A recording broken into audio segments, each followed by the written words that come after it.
가면서 여러 가지 힘들고 어려운 일도 있고 기쁘고 즐거운 일도 있습니다.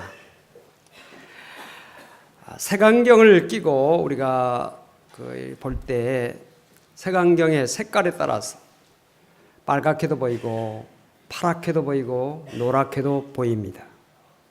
마찬가지로 우리 인생의 얘기를 행복의 색깔로 보면 행복하게 보이고 불행의 색깔로 보면 불행하게 보입니다. 지난 과거들을 쭉 살펴보면서 참 그때 좋았지, 행복했어, 참 이럴 때가 행복했어, 행복으로 엮어가는 삶을 살 수 있어요. 또 마지막 생일을 마치면서 나는 행복하게 살았다, 이렇게 고백할 수가 있습니다. 자기의 삶의 뒤안길을 바라보면서 나는 참 그때 불행했어, 참 어쩌면 그렇게 불행했을까, 불행에 대한 생각을 쭉 하는 사람들은 불행의 삶을 지금까지 살아왔고 또 생애 마감하는 그때에 나는 불행하게 한 생을 살았구나, 이렇게 고백할 수밖에 없는 것입니다. 한 보름 전에 주민센터 직원이 저를 찾아와서 여러 가지를 묻더라고요. 65세가 됐다고 복지에 대한 문제를 이야기하는데 여러 가지 설문이 있더라고요. 나는 그렇게 길게 할 줄은 몰랐어요. 쭉 하는데 그 중에 하나가 지금 행복하십니까? 라고 하는 물음을 하더라고요. 그래서 나 행복합니다 라고 하는 말을 했어요. 그랬더니 그 행복하다고 하는 말을 하는 사람이 별로 없대요. 그래서 나중에 목사님이라고 하는 것을 알고요. 목사님이라서 역시 그런 말을 했는데요. 그 물음을 제가 들으면서 삶을 한번 이렇게 주마등처럼 지나가는 나의 삶의 모든 그 상황들을 한번 쭉 살펴보면서 그래, 행복했어 라고 하는 그런 행복으로 나의 삶을 엮어가는 내 자신을 발견하면서 참 기뻤습니다. 또 앞으로도 행복한 여정이 이루어지게 될 줄로 믿고 감사하는 것입니다. 어느 장례식장에 시체 3구가 들어왔대요. 근데 모두 크게 웃다가 죽은 사람들이라는 거예요. 검시관이 보면서 야, 어떻게 이 사람들은 다 웃다가 죽었지? 그랬더니 한 사람은 로또 복권에 1등에 당첨해가지고 너무 기뻐가지고 심장마비가 일어나가지고 죽었대요. 막 웃다가. 두 번째 사람은 아들이 삼수해가지고 서울대학에 딱 합격했는데 너무 기뻐가지고 하하하하 하다가 죽어버렸대요. 세 번째 사람은 번개 치는 그 벼락에 맞아 죽었는데 벼락이 꽝 칠 때 번개불이 바짝 하잖아요. 그렇게 후레쉬가 터진 줄 알고 치즈 하다가 죽었다는 거예요. 여러분, 이 세상의 기쁨은 잠깐이다. 그리고 그 기쁨은 우리에게 화를 불러일으킬 수도 있고요, 심지어 죽는 경우도 있다 하는 사실을 우리가 기억하면서 우리가 세상의 기쁨을 너무 좋아하지 말고 영원한 기쁨, 하나님이 주신 기쁨을 사모하는 성도가 되시길 바랍니다. 오늘 저는 큰 기쁨의 복음, 큰 기쁨의 복음이라는 주제로 잠깐 말씀을 나누고자 합니다. 오늘 본문 4절을 보니까 그 흩어진 사람들이 두루 다니며 복음의 말씀을 전했다, 이런 말씀이 나옵니다. 흩어진 사람들이 복음을 전했다는 것입니다. 이 흩어진 사람들은 누구냐 하면 예루살렘 교회 성도들입니다. 교회가 흩어지면 참 힘들잖아요. 근데 하나님은 모으기도 하시지만 흩기도 하신다 하는 사실을 알아야 됩니다. 그 예루살렘 교회가 왜 흩어졌을까요? 예루살렘 교회에 박해가 너무 심하게 닥쳐왔기 때문에 그 박해를 피해서 성도들이 흩어졌습니다. 사도행전 7장을 보면 스데반이 복음을 전하다가 순교당하는 모습이 나오고 있고요. 그 스데반의 순교를 기점으로 해서 예루살렘 교회에 큰 박해가 다가오게 됩니다. 그래서 그 박해를 피해서 사도 외에는 다 유대와 사마리아 또 모든 땅으로 흩어졌다, 이렇게 말씀하고 있습니다. 하나님께서 이 예루살렘 교회의 성도들을 흩으신 이유가 뭘까? 저는 이 말씀을 묵상하면서 두 가지를 생각했습니다. 첫째는 복음 전파를 위해서 하나님께서 흩으셨다 하는 것을 발견했습니다. 그 흩어진 사람들이 두루 다니며 복음의 말씀을 전했다. 이 우리가 그 하반절의 말씀을 보면서 하나님께서 예루살렘 교회 성도들을 흩으신 이유는 복음 전파를 위해서 흩으셨다는 사실을 여기서 발견하게 되는 것입니다. 여러분, 선교하지 않는 교회는요, 하나님께서 흩어서라도 선교하게 하신다는 사실을 아시기 바랍니다. 교회가 계속적으로 이렇게 개척해 나가고 또 선교를 열심히 하면 교회가 참 은혜스럽게 잘 부흥하고 발전하게 되는데, 교회가 정체되고 교회가 선교하지 않고 그냥 안으로만 우리끼리 잘 먹고 잘 지내고 잘 놀자, 뭐 우리끼리만 잘하면 된다, 이런 생각을 하게 되면 하나님께서 흩으시는 거예요. 흩으시는 거예요. 우리 주변 교회들도 얼마든지 볼 수 있잖아요. 지금 예루살렘 교회는 포화 상태입니다. 우리가 사도행전 3장을 보면 베드로가 설교했을 때 하루에 3,000명씩 5,000명씩 회개하고 예수 믿는 사람들이 막 기하급수적으로 일어나지 않습니까? 또 성경을 우리가 쭉 보면 믿는 자 수가 날로 더해갔다, 그렇게 말씀하고 있습니다. 이 교회가 막 어마어마하게 막 붕하고, 그런데 예루살렘 교회가 막 포화 상태가 이렇게 된 것입니다. 뭐든지 쌓이고 모이게 되고 고이게 되면 문제가 발생하잖아요. 그래서 교회 안에 헬라파 또는 뭐 히브리파, 파벌이 생겨나게 됩니다. 또 원망이 일어나기 시작합니다. 안쪽으로는 그런 교회 안에 여러 가지 문제가 발생하게 되고, 밖으로는 흩어질 수밖에 없는 그런 문제들이 다가오는데, 그것이 바로 박해였던 것입니다. 그래서 예루살렘 교회의 성도들이 흩어지게 됐어요. 흩어진 사람들이 뭐 했느냐? 가는 곳마다 복음을 전했다. 하나님께서 성도들을 흩어지게 하신 것은 복음을 전하게 하신 하나님의 역사였다는 사실을 알 수가 있습니다. 사도행전을 우리가 읽어보면 부활하신 예수님께서 승천하시기 전에 사랑하는 제자들에게 마지막 하신 말씀이 무엇입니까? 성령이 너희에게 임하시면 너희가 권능을 받고 예루살렘과 온 유대와 사마리아와 땅끝까지 이르러 내 증인이 되리라, 이런 말씀을 하셨는데, 사도행전을 우리가 쭉 읽어보면 1장부터 7장까지는 예루살렘의 복음 전파가 되는 모습이 나오고 있고요, 8장부터 12장까지는 온 유대와 사마리아의 복음이 전파되는 모습이 나오고 있으며, 그리고 13장 이하부터 쭉 28장까지를 보면 복음이 로마를 중심으로 해서 세계로 뻗어나가는 이제 그런 모습이 나타나고 있습니다. 이 하나님의 일에는 다 뜻과 섭리가 있는 것이죠. 하나님께서 예루살렘 교회 성도들 흩으신 이유가 그것이다.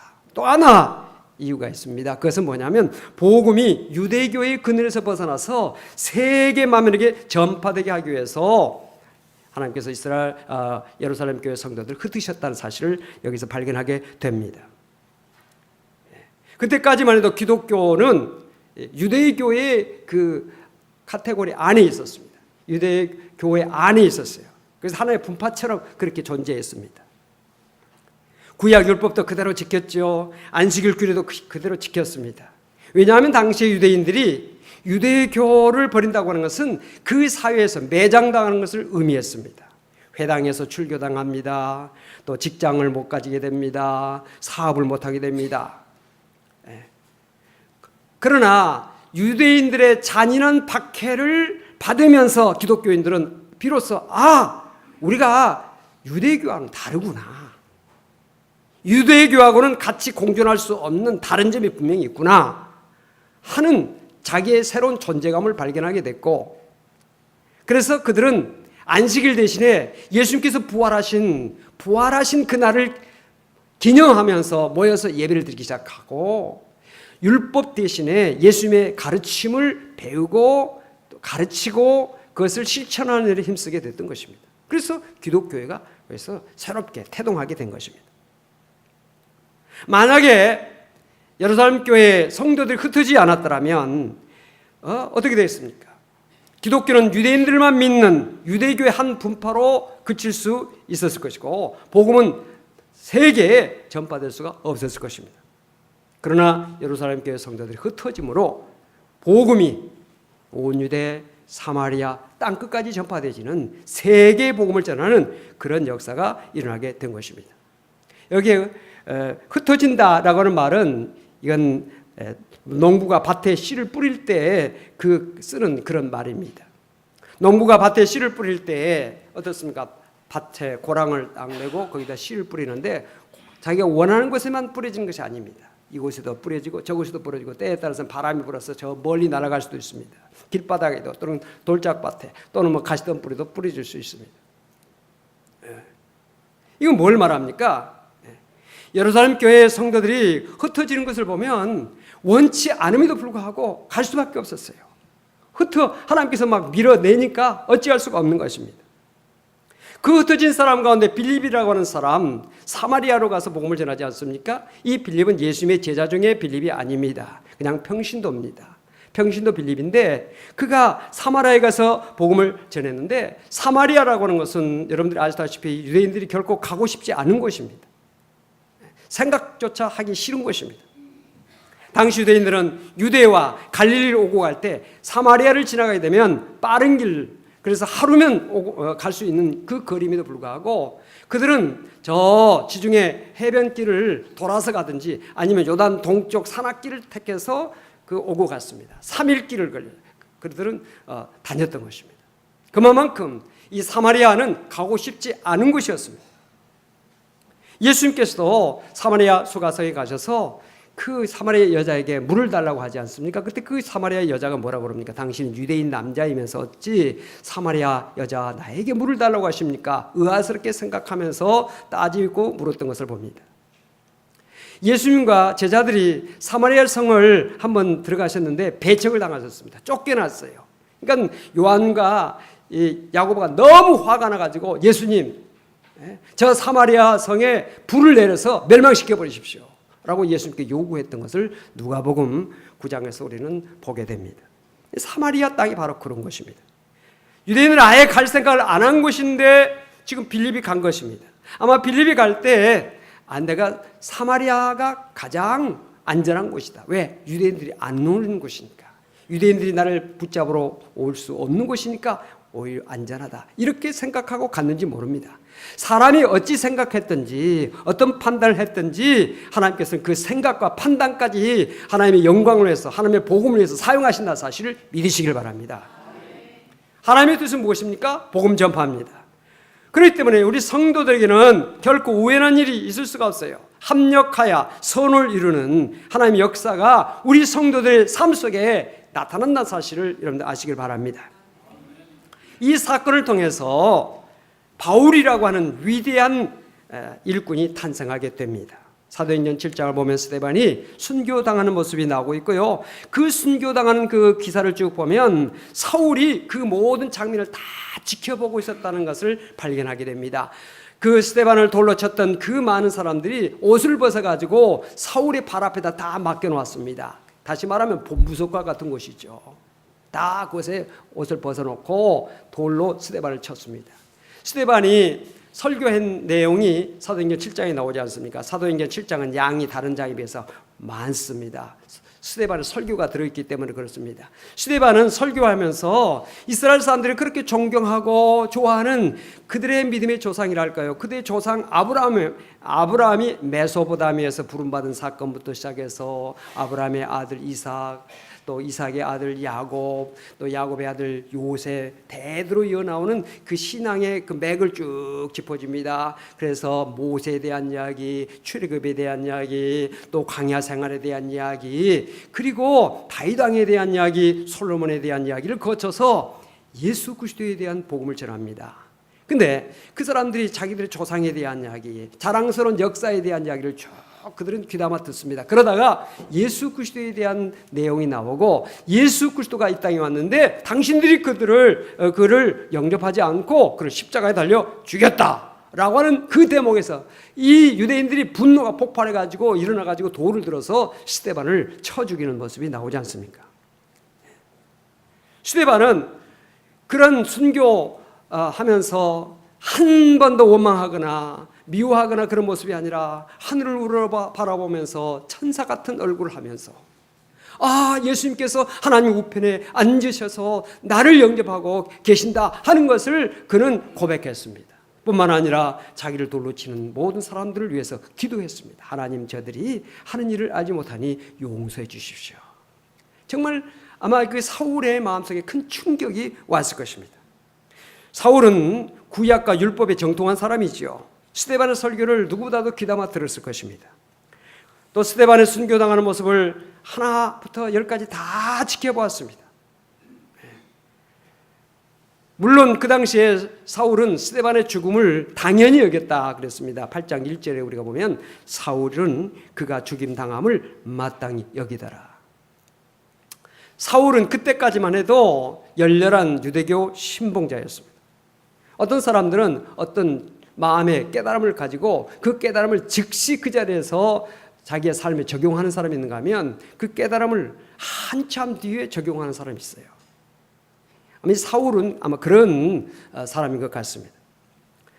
사울은 스데반의 이런 놀라운 순교 장면을 목격했지만 그의 마음이 바뀌지 않았습니다. 여전히 교회를 박해하고 있었습니다. 8장 3절에 보니까 사울이 교회를 참멸할세 각 집에 들어가 남녀를 끌어다가 옥에 넘기니라. 우리가 봉독한 바로 전절에 이 내용 나오고 있는 것을 보면 사울의 그 삶이 아직 변화되지 않고 여전히 교회를 핍박하고 또 사람들을 잡아다가 옥에 넘기는 그런 일을 했던 것입니다. 그러던 그가 나중에 다메섹에 있는 예수 믿는 사람들을 붙잡아 넘기기 위해서 그것으로 가다가 다메섹 도상에서 부활하신 주님을 만나서 그가 완전히 새로운 사람이 됩니다. 그래서 기독교의 제2인자 예수 그리스도 다음 가는 가장 위대한 복음의 사도가 되었던 것을 우리가 봅니다. 그는 예수 그리스도와 십자가 그리고 복음을 위해서 생명까지 바치는 순교자가 되었던 것을 봅니다. 박해자 사울이 변하여 박해받은 바울이 됐다는 사실을 우리는 여기서 보게 되는 것입니다. 따라서 합시다. 전도할 때 기적이 나타난다. 빌립이 이 사마리아에 가서 복음을 전했을 때 어떤 일이 일어났습니까? 많은 사람들에게 붙었던 더러운 귀신들이 막 쫓겨났습니다. 그리고 많은 사람들이 고침을 받았습니다. 중풍병자, 걷지 못한 사람들이 고침받는 역사가 나타났으며 그 성에 큰 기쁨이 있더라 이렇게 말씀하고 있습니다. 여기에 복음의 능력을 우리는 발견하게 됩니다. 복음에는 하나님의 능력이 있습니다. 복음은 믿는 자 속에서 역사하는 능력이 있는 것입니다. 오늘도 복음을 내게 주시는 말씀으로 레마의 말씀으로 받는 자에게 역사가 난다는 사실을 믿으시길 바랍니다. 우리 교회 안에서도 지금까지 얼마나 많은 병자들이 고침받았습니까? 얼마나 많은 분들이 문제 해결을 받았습니까? 앞으로도 더 많은 병자들이 고침받고 더 많은 문제가 해결되는 귀한 역사가 우리 교회를 통해서 나타날 수 있기를 주님으로 축원합니다. 이 복음에는 살리는 능력이 있어요. 복음을 전하는 본인이 먼저 살아납니다. 여러분, 복음 전하는 것은 영적인 전쟁입니다. 저 사람 속에 있는 그 악한 영, 마귀의 영이 물러가고 예수의 영이 성령이 임해야 되고 복음이 그의 마음에 들어가야 되는데 그것이 쉬운 일이 아니지 않습니까? 영적인 전쟁인 것입니다. 전쟁을 하기 위해서는 무장이 필요한데 그 복음을 전할 때 무장을 해야 되는데 어떤 무장을 하게 됩니까? 성령으로 무장합니다. 말씀으로 무장합니다. 기도로 무장을 하게 되는 것입니다. 저는 목회를 하면서 가장 감사되어진 것이 뭐냐? 늘 말씀을 묵상하고 있다는 사실이에요.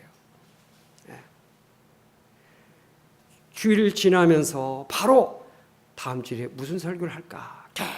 계속적으로 밥을 먹어도 잠을 자도 길을 가도 무슨 일에도 항상 책을 읽어도 신문을 읽어도 TV를 봐도 모든 대화 속에서도 항상 그 생각을 합니다. 그래서 말씀을 늘 묵상하는 거예요. 또 늘 기도합니다. 기도해요. 이거 감사한 일이죠. 할렐루야. 자, 영적으로 무장을 하게 되면 공격이 와도 그것을 막아낼 수 있어요. 사탄이 늘 우리에게 이렇게 침범해 오고 우리를 넘어지게 하려고 하는데 딱 무장이 되어 있으면요 뒤에 삐집고 들어올 데가 없어요. 공격할 데가 없어요. 혹시 공격해 오더라도 물리칠 수가 있는 것입니다. 그래서 전도하는 사람은요 영적으로 무장하기 때문에 정말 영혼이 강건해지게 되는 것이고 또 그의 속사람이 늘 소생함을 얻게 되는 그런 축복이 있게 되는 것입니다. 오늘도 사랑하는 성도님들, 여러분의 영혼이 강건해지고 속사람이 더욱더 튼튼해지는 축복이 있게 되시길 바랍니다. 또한 복음을 전하는 교회 역시 살아나게 되는 것입니다. 교회의 가장 중요한 사명이 영혼 구원인데 이 영혼 구원을 위해서 모든 성도들이 집중하고 이것을 위해서 함께 기도하고 협력하고 함께 힘을 모을 때 교회가 정말 아름다운 교회가 이루어질 수가 있는 것입니다. 교회 안에 쓸데없는 분쟁, 쓸데없는 원망이 사라지게 되는 것이고 은혜 가운데 교회가 흥하게 되는 것입니다. 우리 교회가 더욱더 그런 교회가 되어지기를 주의 이름으로 축원을 드립니다.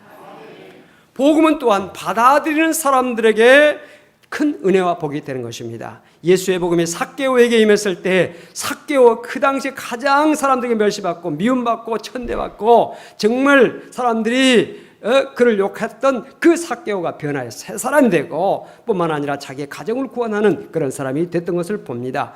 예수의 복음이 수가성 여인에게 전해졌을 때 정말 지금까지 5 남편을 두었던 사람 그리고 지금 살고 있는 사람도 자기 남편이 아닌 그런 윤리도덕적으로 농락될 수 없는 그런 여자였지만은 그가 예수의 복음이 들어가니까 새 사람이 되지 않습니까? 뿐만 아니라 동네에 들어가서 많은 사람들을 주님께로 인도하고 그 동네가 전체가 구원받는 귀한 역사가 나타났던 것을 볼 수가 있습니다.